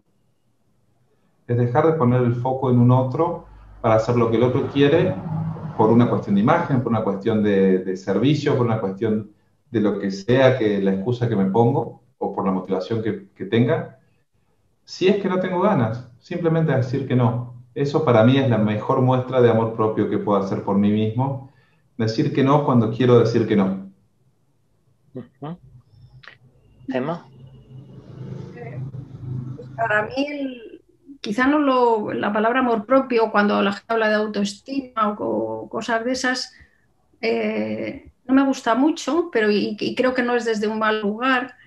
A mí lo que me ayuda, lo que de verdad cada vez que quiero hacer algo es con lo que quiero contactar, es con la palabra que me viene es autenticidad, ¿no? Es ser lo que sea yo, que no sé qué es eso, pero es intentar contactar con ese yo que está por ahí detrás y que sin querer nada, sin querer caerte bien y que me des la palmadita esa ni nada. Para mí ese es el trabajo y la verdad es que eso que lo conecto ahora con el 4, ¿no? Que decía antes me daba mucho rechazo y ahora cada vez pues lo veo con más como más amorosamente, ¿no? Eso, lo que sea yo que sea, que cuando hago eso, dijéramos que hago lo mejor que sé, porque es lo único que puedo hacer, ¿no? La honestidad emocional. Sí, y decir... Y otro gran reto, ¿cómo volver la atención a vuestro cuerpo para atenderlo? Pues si me lo dices tú, me haces un favor, porque yo sigo en... Claro, pero ¿qué has descubierto en tu lucha? Pues que estoy muy desconectada del cuerpo. Para mí ese es o sea, yo de hecho es uno de los temas que estoy trabajando ahora, porque para mí es relativamente fácil saber lo que siento, entre comillas, saber lo que pienso. Cuando voy a ver qué es lo que senso o siento en el cuerpo, aquello es un desastre. O sea, yo estoy desconectada de mi cuerpo. O sea, que mi mayor descubrimiento es ese, la gran desconexión con el cuerpo y cómo yo tengo que hacer cosas sí o sí para reconectar con él, ¿no? Todo lo que sea de cuerpo a mí, pues me llama a voces. A mí me pasa al revés. Yo adoro hacer deporte, adoro hacer... pero ahí también se ve la desconexión, porque lo hago hasta que me duele. Lo hago hasta donde al día siguiente me duele todo el cuerpo porque no lo hice de la forma adecuada, porque no estiré, porque no... Pero es la mejor forma que encontré hasta ahora, el hecho de hacer deporte, para poder sentir el cuerpo. Sí, en mi vida nunca me lesioné, soy hiperlaxo, tengo un montón de facilidades para los deportes. Aún así, es salir a jugar un partido de básquet sin precalentar, jugar un partido de pádel sin hacer movimiento articular, o salir a jugar al fútbol sin precalentar, y al día siguiente sé que me va a doler todo, pero al día siguiente tengo conciencia de mi cuerpo. Aunque sea, es todo lo contrario, pero es lo mismo. ¿Por qué os cuesta tanto cuidarlo? Perdemos tiempo y de mirada al otro. Si yo me estoy cuidando a mí, ¿quién cuida al resto? Gemma. Sí, totalmente. Me vienen dos cosas. Es que ya, dijéramos, empezamos a racionalizar, por un lado eso, que es lo más obvio, ¿no? Que si cuando la mirada se va afuera, pues no está dentro. Y luego, bueno, que yo también mi conservación es muy bajita, entonces juego a ese juego de vivir al límite en cuanto a las cosas del cuerpo se refieren, ¿no? Entonces, de no atenderle, ¿no? como debiera. ¿Hay algo que os haya quedado en el tintero que os gustaría compartir o aclarar sobre vuestro eneatipo, que antes de pasar a escuchar las preguntas de los compañeros? Yo tengo la sensación de que hemos hablado mucho, así que... Vamos por las preguntas, que si no lo hemos dicho, seguramente alguien nos preguntará. Está bien. Dejemos que hablen los otros. No. Pues no sé muy bien cómo lo vamos a organizar, porque como estoy en la tablet, no sé si puedo leer las preguntas. Han ido poniendo algunas preguntas, no sé si has tenido oportunidad de verlo. Es que no sé cómo ver el chat en la tablet sin perder... sin perderos a vosotros. Echamos una mano. Si quieres te ayudo. Sí. No, me parece fantástico que vayáis leyendo. Yo diría que ahora es el momento de levantar la mano, ¿no? Porque igual algunas personas sí que he visto que han estado despidiéndose, igual han preguntado y ya no están. Entonces sí que diría que es el momento de levantar la mano. Victoriano, Necane, María Paz, que ha estado preguntando, alguien que no conozco, no recuerdo el nombre, Isabel algo. Entonces levantad la mano y porfa, Marga, tú nos las lees. O les damos paso a esas personas. Mira, Virginia está levantando la mano. Si te parece, les damos paso y así les escuchamos. Sí. Aprovechamos. Pues perfecto. Vamos con ella. A ver, yo he visto por aquí una mano levantada. Virginia está levantada ahora mismo. Yo tengo una pregunta muy sencilla. Bueno, me ha encantado, qué bien ha estado. Una pregunta muy sencilla. ¿Cuál es vuestra relación con los celos?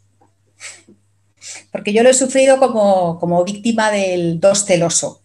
Entonces quiero saber vuestra opinión al respecto.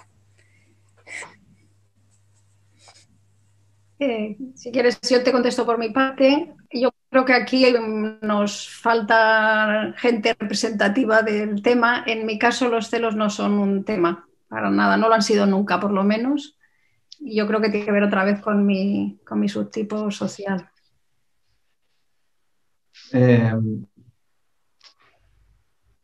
Yo creo que ahí se me activa a mí el do sexual, y si bien no soy un enfermo de los celos, sí me da por ahí miedo, o en un punto, por ejemplo, los celos se me activan con muy pocas personas, como puede ser por ahí con Coti, pero no celos esto de enfermizo, sino de empezar a pensar qué es lo que está haciendo, a dónde está, con quién, qué estará, pero no de qué está haciendo ella amorosamente, sino que con quién está compartiendo su tiempo que no es conmigo. Creo que eso tiene que ver con eso, y me pasa también con los grupos, con los equipos, cuando estamos en toda la parte social, cuando estoy con la parte social y no me prestan atención a mí y le prestan atención a otra persona. Creo que ahí es donde se disparan los celos. Cuando una persona, estamos en un curso y el docente, yo levanto la mano y levanta la mano a otro y repetidamente 2 o 3 veces le da la palabra al otro antes que a mí, eso me da celos. Es la falta de reconocimiento ante el grupo, me parece. No sé si eso responde un poco. Yo también esto que está contando Mati también lo suscribo. O sea, que tenéis celos sociales más que celos de pareja. Parece ser. Gracias. Me parece que tiene ¿Alguien más que le... el helado elegido, ¿no? El sabor del helado que decías. Claro.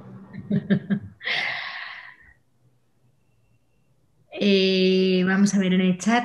Victoriana había puesto 3 preguntas. Yo le propongo que vaya, si quiere ir haciendo alguna.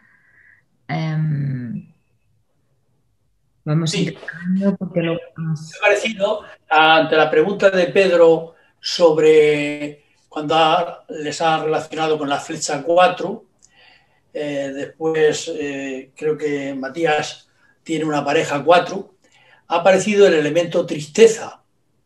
Es decir, un 2 normalmente, vamos, por lo que yo conozco de los 2, primariamente son alegres, son dinámicos, son expresivos, y por tanto la tristeza les cuesta trabajo expresarla.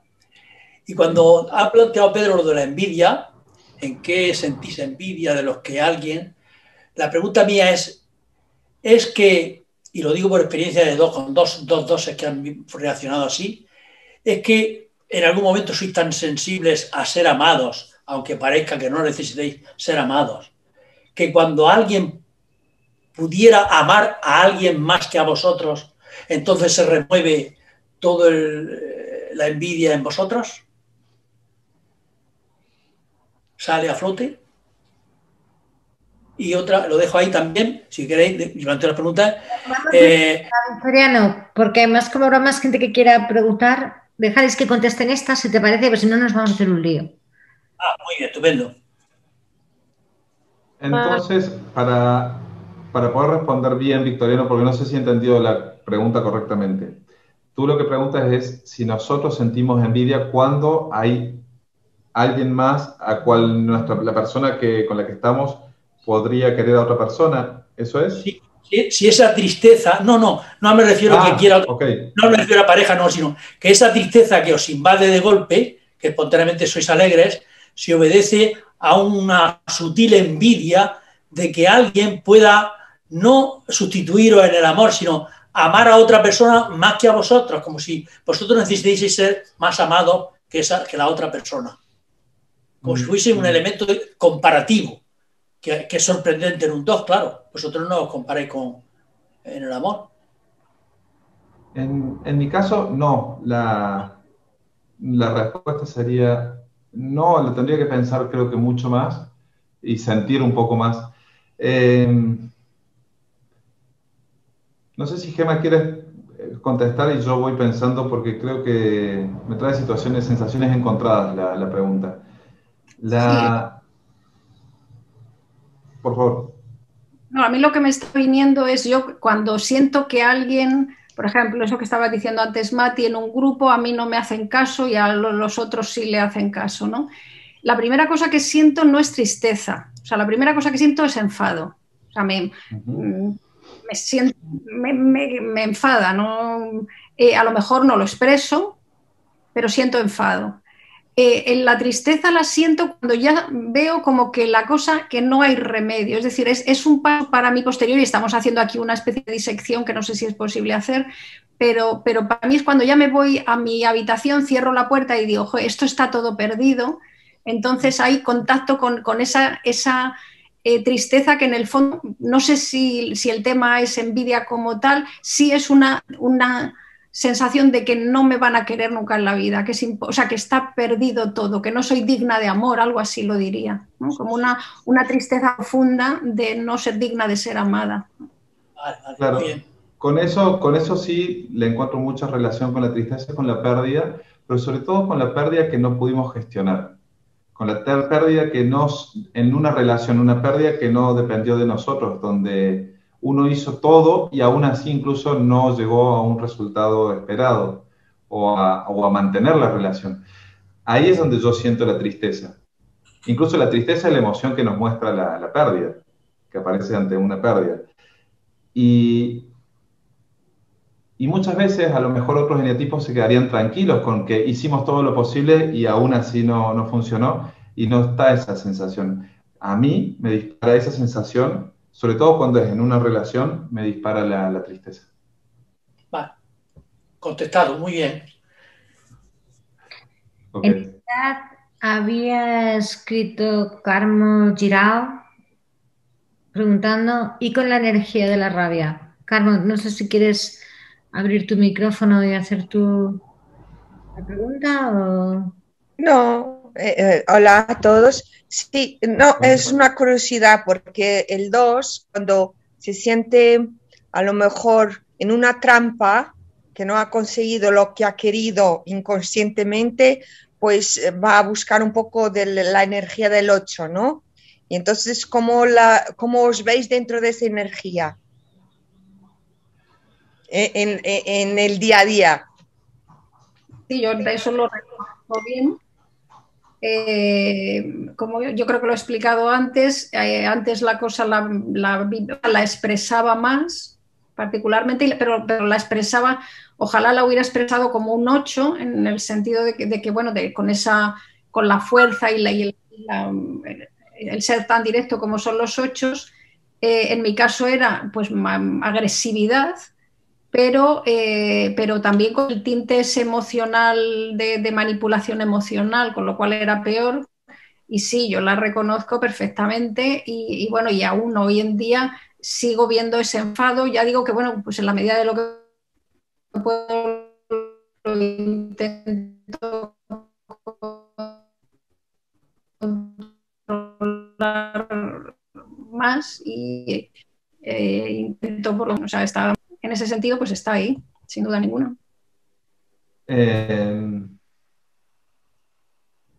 Sí, yo creo que es más o menos lo mismo que habíamos respondido antes. Y no sé si es rabia, yo creo que nos da la posibilidad, la energía, la fuerza para hacer esas cosas que habitualmente nos gustaría hacer y no podemos, como decir todos los no juntos. Creo que por allí es exagerado, es en exceso, pero también es...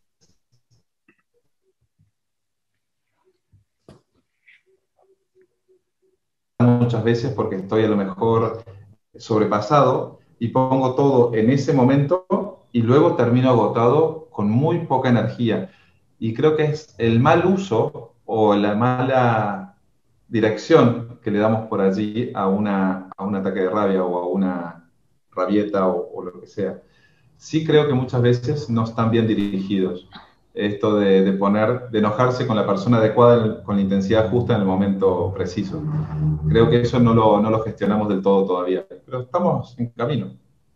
No, y es interesante esto que dice Mati ahora, porque estaba pensando que sí, o sea, el pronto ese y la agresividad está, pero luego hay una incomodidad con esa situación. Lo mismo que yo creo que en general los 8, pues bueno, pues manejan el tema bien. En el caso mío, por lo menos, hay una incomodidad porque, claro, ya he explotado, ya he montado el follón, pero ahora viene esa sensación de que voy a perder a la persona, eso está por detrás todo el rato, ¿no? Entonces hay como un volver a querer otra vez enganchar, que por ahí me parece que ponía Victoriano algo de la armonía y el tipo 9. Yo no sé si tiene que ver con el armónico, o sea, con el armónico 9 o tiene que ver simplemente con el 2, con que otra vez ya, o sea, hemos explotado o he explotado.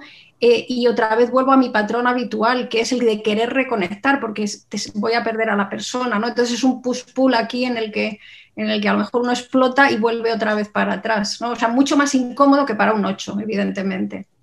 Sí, hay algo que, para cerrar un poco la idea, a ver si te hace sentido también, Gema. Yo siento que somos como de repente una explosión en el medio del océano, con miedo al tsunami posterior.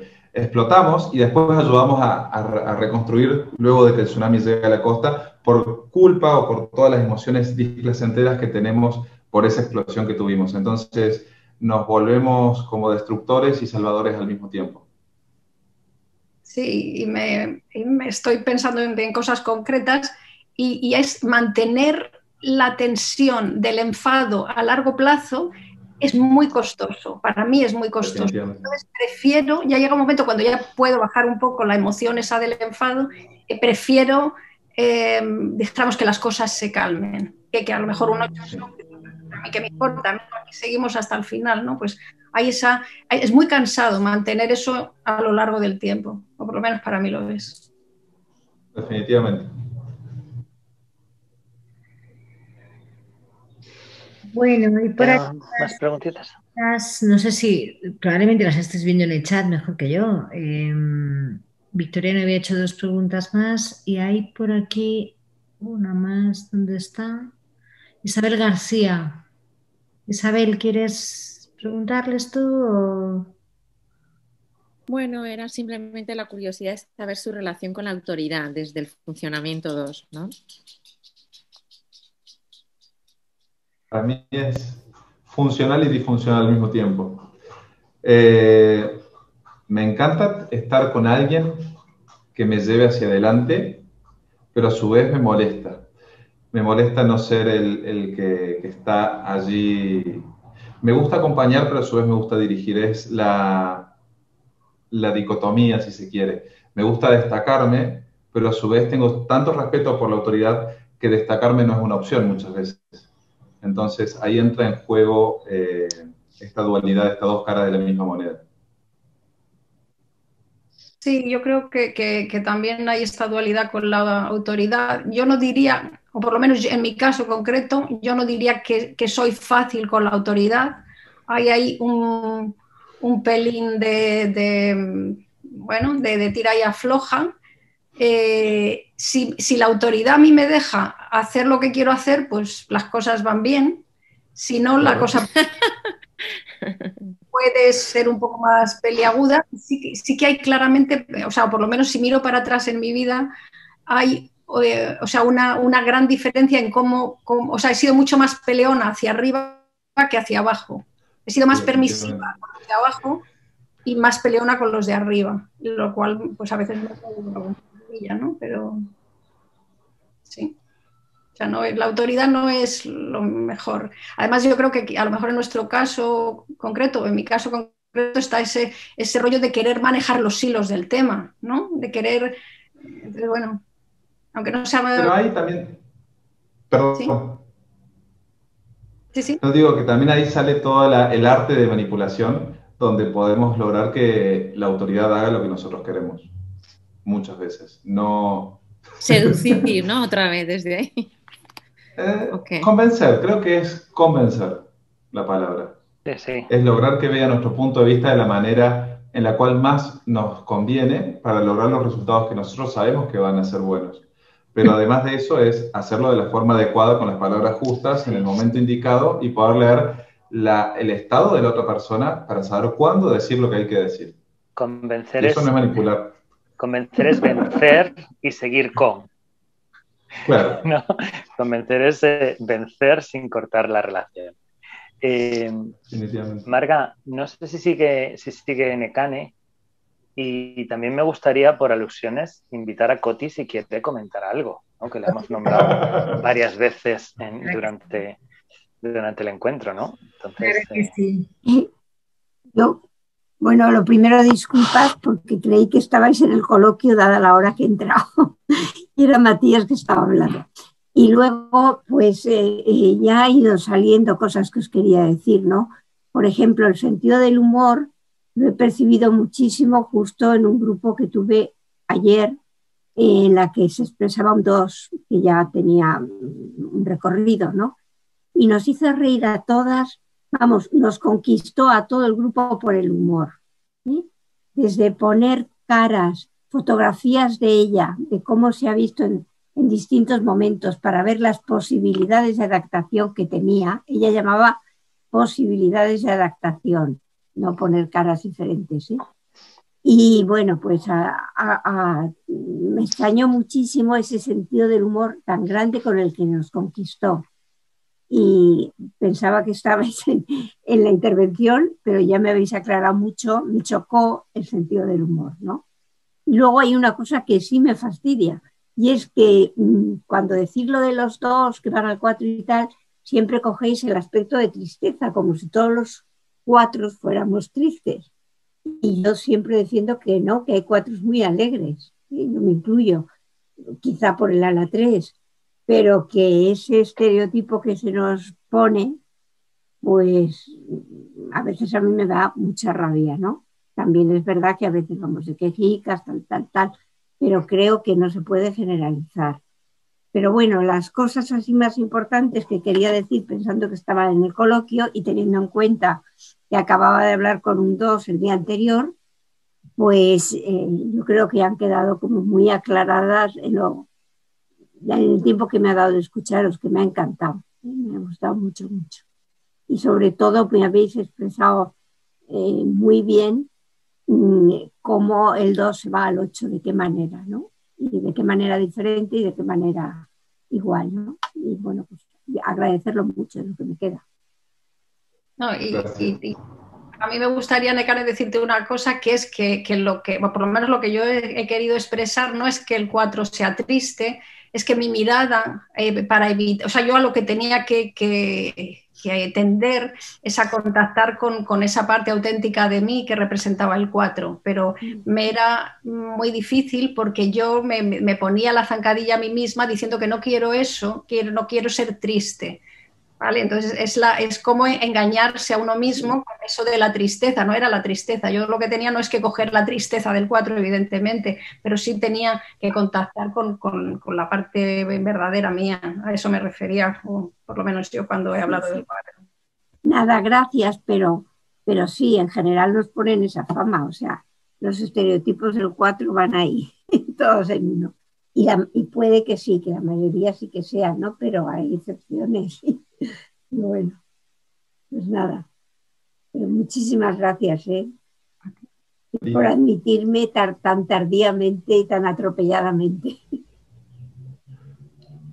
Pedro, además de hablar con Coti, que igual podríamos cerrar con ella como afectada de primer orden en el tipo 2. Damnificada por la generosidad.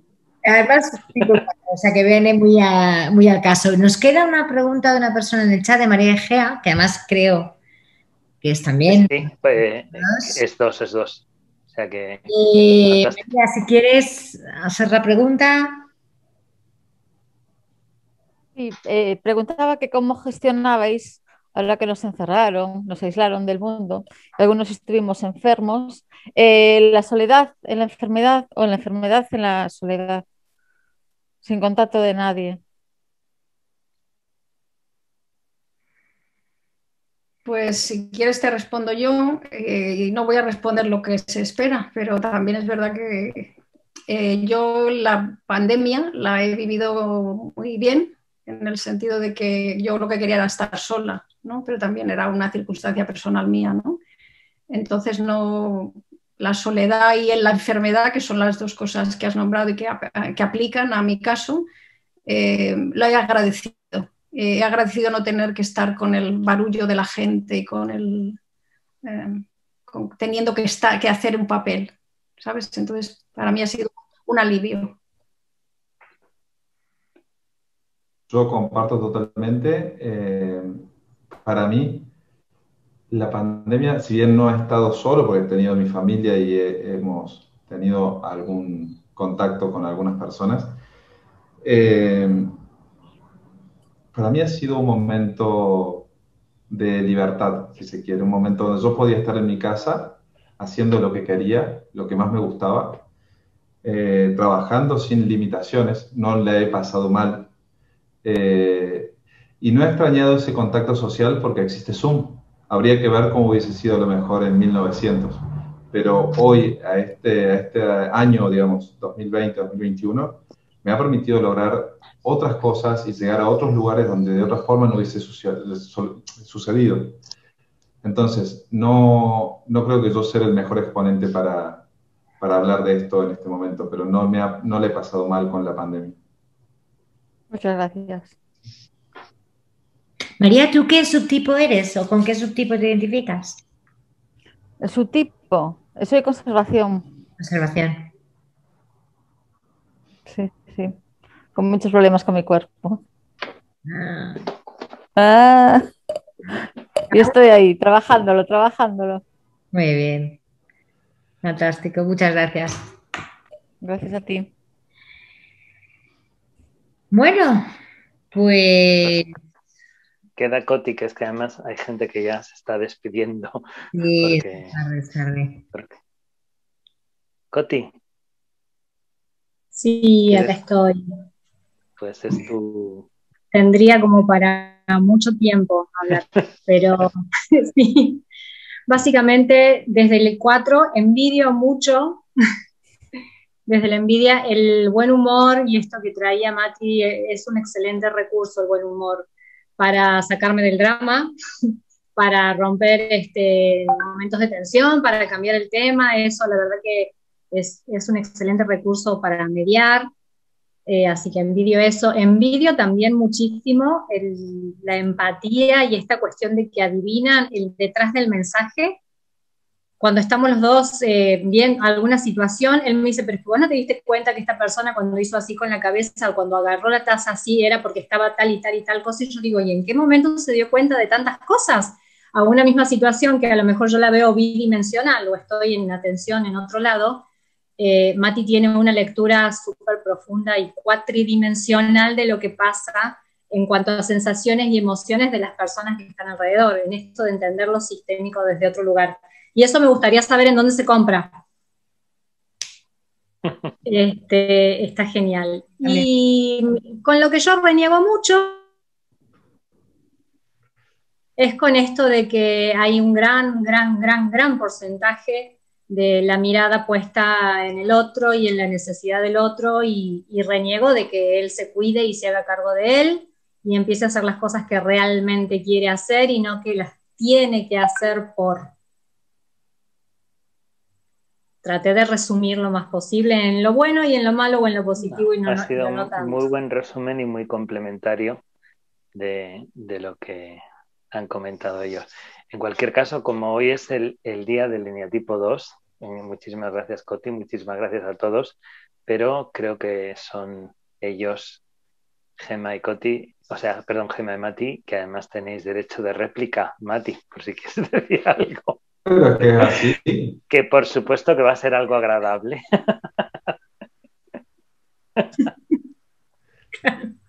Ve tú, Gemma, que preparo yo lo que voy a decir. No, vale. No, pues nada, que estoy muy enfadada porque esto iba a ser una mesa redonda y aquí solo hemos hablado Mati y yo. O sea que la próxima cambiamos en tercio, nada. Muchas gracias por... Cambiemos la mesa por la cama. Por habernos escuchado recientemente. Y nada, eso, gracias y hasta la próxima. Para mí, la verdad, que ha sido un placer. Muchísimas gracias por la invitación. Creo que es un excelente espacio. Síganlo manteniendo. Inviten a más gente, que se escuchen todas las voces de todos los subtipos, de todos los eneatipos. Y creo que es un hermoso lugar, un hermoso espacio que merece la alegría, porque nada merece la pena, merece la alegría de ser sostenido, de ser co-creado y de ser redibujado tantas veces como haga falta para seguir aprendiendo y descubriendo al eneatipo vivo. Es una forma de poder brindarse y a su vez también de recibir al eneatipo vivo, a la persona con su eneatipo y su subtipo, para hacerle todas las preguntas que haga falta. Así que gracias, muy agradecido, muy contento y feliz de haber participado aquí con todos ustedes. Perfecto, muchísimas gracias a vosotros. Marga, ¿va a hablar Belén al final? ¿Decimos algo de lo que viene o cómo lo hacemos? Quiero daros las gracias. Habéis estado extraordinarios. Es un nivelazo de programa y Pedro fantástico entrevistando y vosotros espectaculares por la generosidad, por compartir todo esto con nosotros. Nos vamos conociendo mejor en el equipo 2, sin duda, comprendiendo cosas. Se han deshecho muchos tópicos y muchos clichés aquí, creo, así que ha sido fantástico. Y no se me ocurre una mejor energía que esta para haber celebrado que llevamos un año de programas de Más que 9, llevamos un año. Ahora nos contará Belén, pero no sé si llevamos 17 o acabamos de cumplir el añito y mucha actividad y más cositas que vendrán por delante, así que aprovecho para dar paso a Belén y que nos cuente próximos eventos. Gracias. Bueno, pues sí, tenemos muchas cositas en calendario agendadas ya. Comentaros que tenemos el día 22 de este mes, el 22 de marzo a las 7, un encuentro que tenemos muchas ganas con Rodrigo Ichazo, el sobrino de Ichazo, que bueno, ha escrito un libro sobre su tío y en principio bueno, ha accedido a estar con nosotros, a presentarnos un libro, a conocerle, y eso va a ser el día 23 de marzo, o sea, en marzo tenemos un evento más. Luego, posteriormente, tenemos abril, tenemos 2 eventos, tenemos el día 5 de abril a las 7 también, a Claudia Nario y a Hugo Kruger hablando de su libro, de Nea Sapiens. Y en abril también tenemos a Nekane, que no sé si sigue por aquí o se ha ido, sigue aquí. Nekane nos hablará el día 14 de abril a las 7 también de virtudes y eneatipos. Eso lo tenemos para hasta abril. En Ágora, es una hora. Y luego en mayo, si queréis, avanzamos. En mayo tenemos un montón de cosas. Tenemos a Eduardo Layana, hablando también para hablar de su libro. Tendremos a los 5 y ya rematamos los 9 eneatipos. Y el Día Mundial del Eneagrama, que tenemos en mayo también. Con lo cual, no os avanzo más, os iremos contando cada evento. Pero bueno, que sepáis que ya tenemos marzo, abril y mayo cargadito de muchas cosas interesantes. Muchas gracias, Belén. Pues cerramos. Marga, señora presidenta, eche usted cierre y vámonos a cena. Cerramos todos. Muchas gracias por estar aquí con nosotros una vez más y esperemos veros muy prontito. Pues será por Zoom otra vez, seguro. Un beso muy grande.